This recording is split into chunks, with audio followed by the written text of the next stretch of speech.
Chers toutes et tous, c'est votre pasteur. Bienvenue sur ma chaîne Induction. Aujourd'hui, nous allons aborder comment rédiger l'introduction en dissertation de philosophie.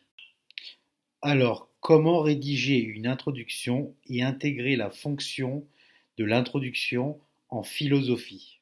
En philosophie, comme pour les autres épreuves littéraires, l'introduction doit tout d'abord permettre de dégager une problématique et bien souvent il s'agit d'y relever une contradiction en opposant deux idées.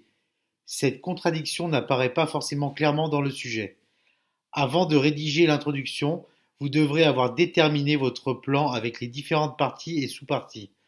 Donc tout d'abord, nous définirons la notion centrale que porte le sujet de façon générale et neutre. Dans un deuxième temps, nous exposerons les différentes réponses possibles à la question en leur donnant du sens, en les justifiant de manière à poser un paradoxe. La première réponse doit être celle qui apparaît la plus évidente.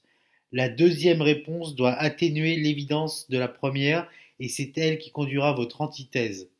Ainsi, nous formulerons la problématique sous la forme d'une question en restant centrés sur les liens logiques opposant pourtant les deux thèmes principaux que nous opposerons dans le sujet. Pour terminer, nous annoncerons le plan mais sous la forme de questions. Donc, vous retiendrez dans l'ordre: 1. Définir la notion avec neutralité. 2. Établir un paradoxe entre une réponse évidente. 3. Formuler le problème par une question.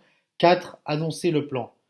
Partez donc du principe que la dissertation de philo, c'est tout d'abord vous demander: peut-on dire que à propos du sujet? Dernière ligne droite. Bonne réussite à toutes et à tous. À bientôt, votre pasteur Julien Sorel.